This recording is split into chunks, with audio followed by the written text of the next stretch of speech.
Hello everyone, this is Akash Chauhan. So in today's lecture, we will be discussing about the static data members. Okay, and first, what I'll do, I'll discuss some important points about the static data members, and then I will discuss a specific code related to static data members. Okay, so without any further ado, let me start. So static data members are class members. What it means to be a class member? It means the data or the members are related to the class, not the object. Okay, so let's say if we have a variable named a, okay, and this variable is a class member. So what it means, this a variable belongs to this class, not to the objects we can create out of this class. So we can create as many as objects we want out of this class, but if a is a class member, it means this a would be created only once, and that a would always belong to class. Okay, the objects may manipulate the value of a, but this variable will always be a class variable, not the object variable or the instance variable. So that is why we say it is a class member, not the instance members. It means it is always related to the class. Secondly, this is only one copy of static data members in the class, even if there are many class objects out there for the same class. That is what we have just discussed. Uh, the next point is uh, why it happens, because the static data members, whatever there is a static variable or a function, if that is a static, it means it will be shared among all the objects. It means it would be common for all the objects. Then there is no point of this variable, the static variable or the static function, to be created for each and every instance or the object, because it these functions and the variables, the static functions and the variables, would be shared among all the objects out there. It means they are shared variables and the functions. They would be created only once, and only one copy would be there in the memory. Okay, they are not related to the object, although the object can access it, but generally the static members are not required to create a object. They can be accessed using the class name and the scope resolution operator. We will look at this, how to access class member functions and the variables later on, but let's discuss the important points related to static data members. They can be accessed without using any object. That is what we have just discussed. Okay, uh, they are declared using static keywords. So what is the difference between instance variables and the instance, or the static variable?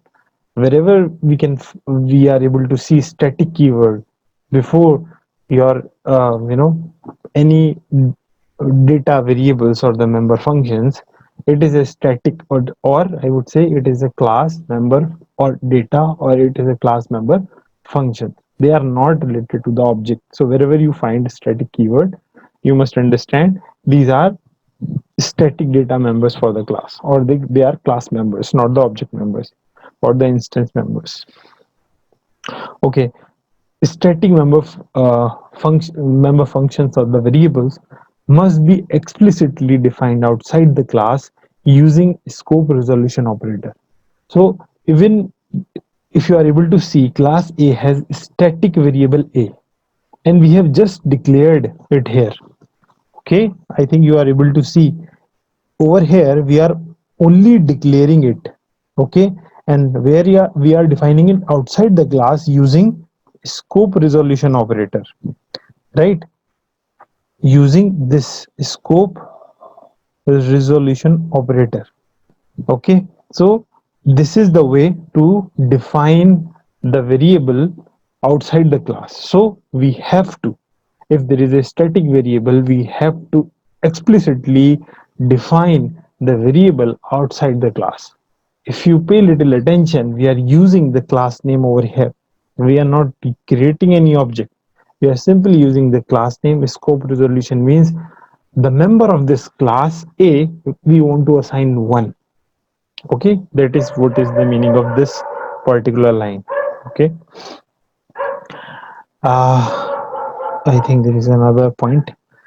Okay, as long as program lives in the memory, the static members would also live for the same period of time. It means if class is in the memory, is in the RAM, so the static variables, okay, so static variables or the function would be in the memory as long as your class is alive. Okay, the static members are generally divided, there are two types generally. The one is the static variable and the second one is the static function. Static variable, we have just seen the example over here. Static int a, it's a variable, and if we can create a function using a static keyword, that would be the static data function. Okay, or the static, or the class member function. Okay, so let's explore the first one, the static variable, with an example. Okay, so as you are able to see, demo has a static member. It means it belongs to the class itself. Initially it is 0, and the main function will run for 5 iterations, 0 to 4, and demo will be called 5 times.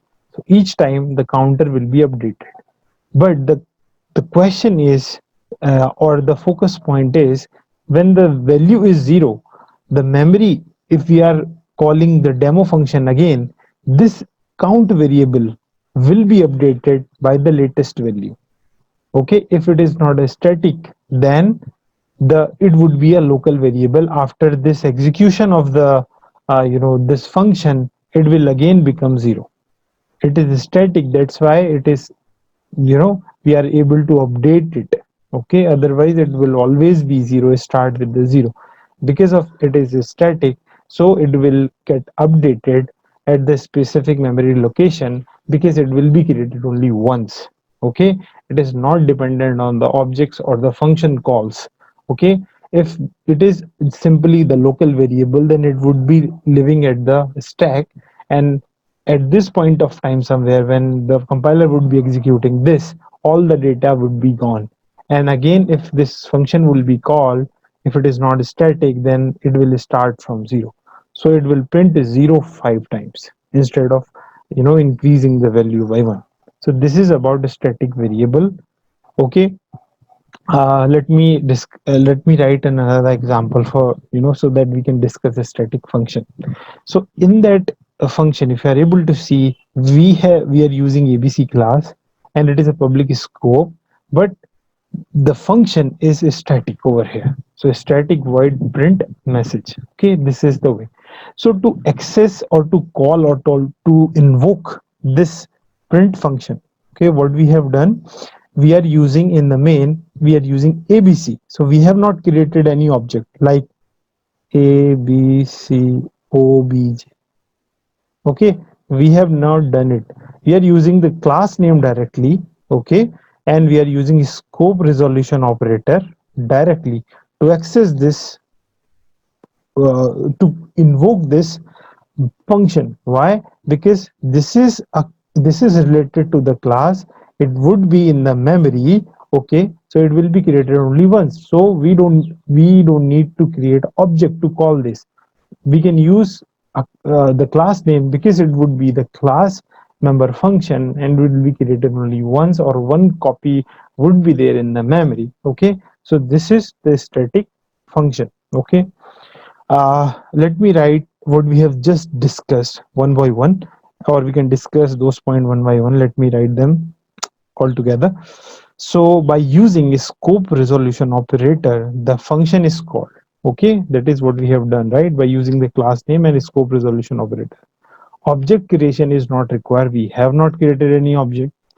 This is very important point. A static function cannot access non static data. It means if it is static function, and if we have defined some normal variable, and if we want to assign some value or we want to access those value, then it will say it is a non static data that you want to access inside the static data. Why it is happening? Because these function would be created during the your class.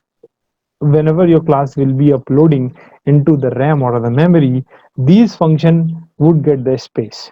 Okay, so if you want, if there is a variable like int, here you have defined int a equal to 10, and you are printing a over here, it would say we are not able to find a. Why? Because we have not created the object for that, and this variable is an instance variable, and this is the class variable. It means the class function, and the class function would be there in the memory during the class uploading. Whenever the class will be uploaded into the RAM, this function would be there. So the link for the instance variable or the variable you are going to define or the non-static variable, it will say I don't have any data. Okay, and I might have this data during the object creation of this class, but right now I don't have. That is why we have written static function cannot access non-static data. If you remember this one thing, that during the main function is a static void main. It is also a static function. Okay, the signature of this is static void main, and then you pass the argument in the main function as well. This is also a static. So if you want to access some non-static data in this function, it will also give you the same error, something like non-static member access is not allowed. Okay, so I think I can summarize what we have just discussed in one line, and this is very important to understand.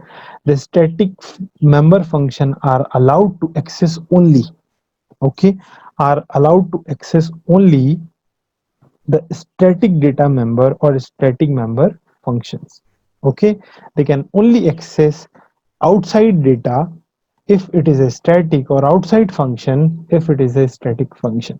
Okay, and I think at the end I should also discuss about what is the important role of creating a static data member, a static variable, or a static function.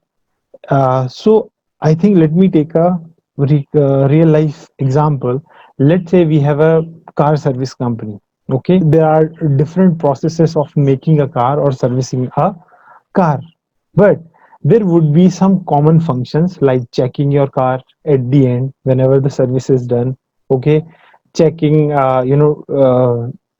driving and testing your car. So there would be some common functionality for all the cars, irrespective to any object or irrespective to any car, any type of car, whether it is a Ciaz, a Maruti, Suzuki, Desire, it doesn't matter. But there would be some functions that would be common for all the objects at, at in the process, during the process, at the end or at the beginning. So why do we need to create those function again and again for each and every object? If there are some common functions will be shared among all the objects, then we can make those functions or the variable static. So we don't need to create them again and again, and they will belong to the class. Okay, so they would be common among all the objects. That is what we have discussed in our uh, discussion. Like uh, this is because the static members are shared among all the objects. Okay, so this is a very quick or real life example. I hope you have understood about the static data members and both the static variables and the static functions. So guys, thank you so much for today's lecture. Hope